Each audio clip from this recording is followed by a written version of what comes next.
Today I'll be giving a presentation on web exploit detection via machine learning.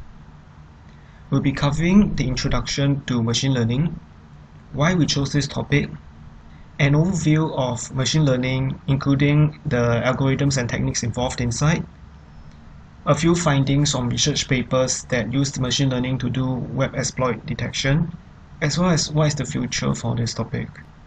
There are two options when we talk about web-based exploits protection.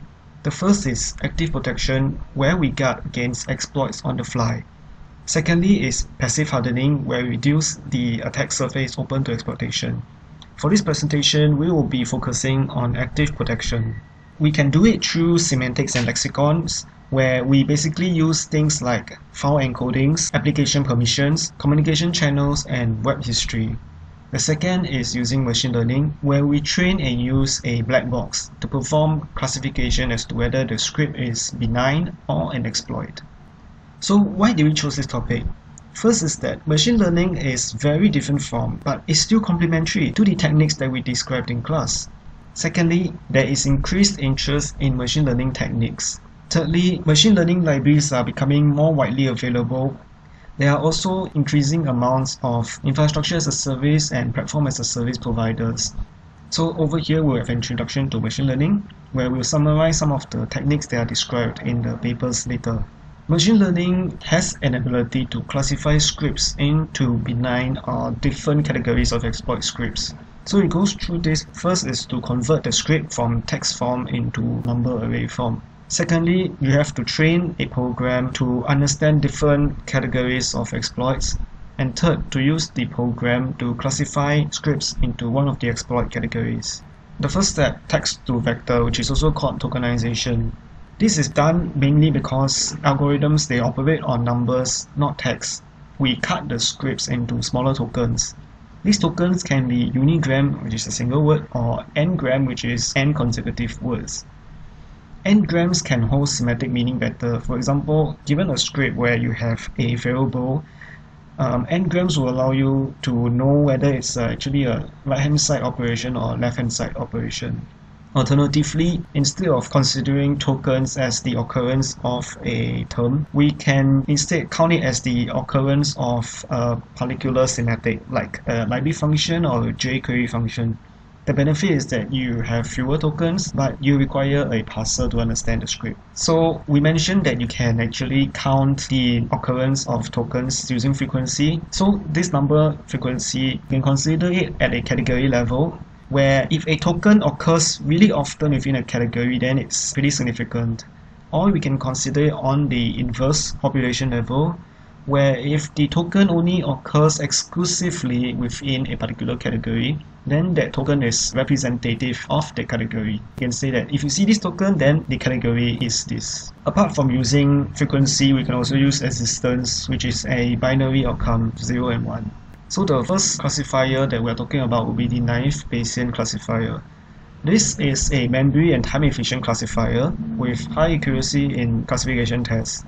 The first term, PC, is the probability of the occurrence of category.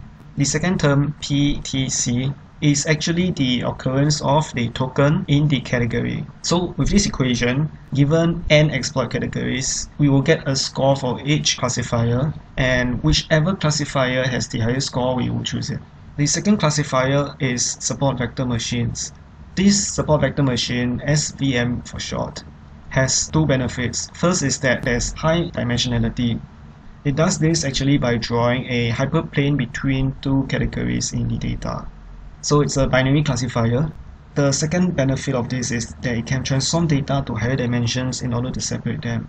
For example, on this left-hand side here, we have a diagram where the data points are actually not linearly separable by a line. But if we add a third dimension, the z-axis, then we can linearly separate them by using a line. So actually this higher dimension separation is using kernels. There are three kernels here: the linear kernels, the radius basis function kernel, and the polynomial kernel. So as we mentioned, this is actually a binary classifier, but we can actually use it for multi-category classification using 1 versus 1 or 1 versus rest cases. Some of the challenges when we make use of machine learning is that it's domain specific. The models that we learn, for example, for JavaScript, might not be applicable if we, let's say, choose TypeScript, SQL, PHP. Second is that we need a large data size if we want to do training. Thirdly is that we have to do data annotation. Let's say you have managed to collect a large amount of data, a few thousand, millions. Now the trouble is that you have to annotate them. You have to tell the classifier that this script is belonging to that exploit category, this script is benign, and so on. So imagine you have to do that 1 million times. The fourth difficulty is that machine learning is a black box. So the parameters that we use to train, as well as the resultant coefficients that we have, they can be pretty difficult to interpret.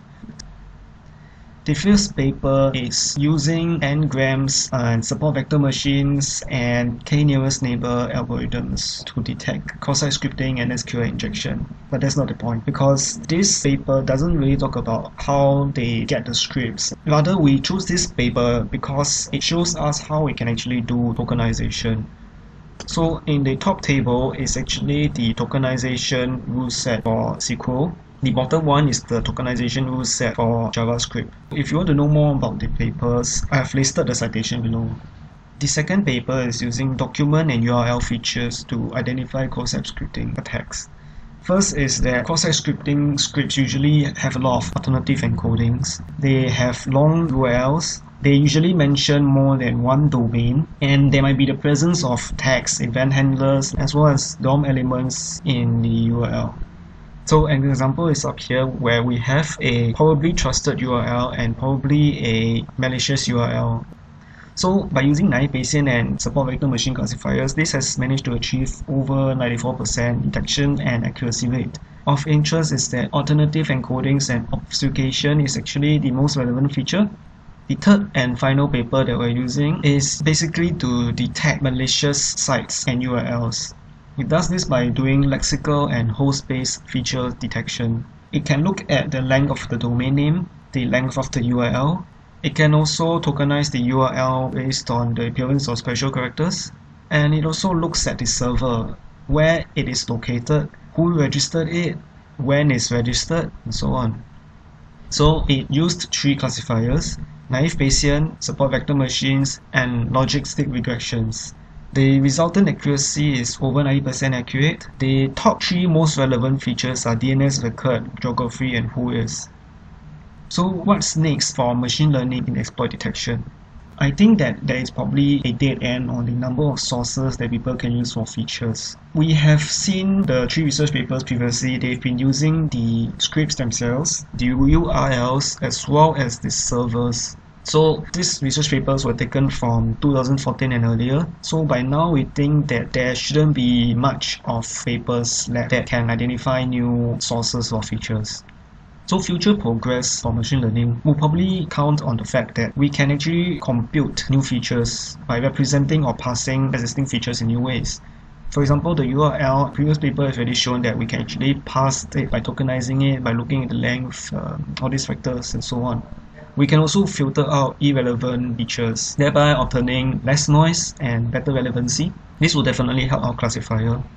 The third way is that there might be new algorithms coming out which will maybe lead to better accuracy. So I've come to the end of the presentation. Thank you for your time.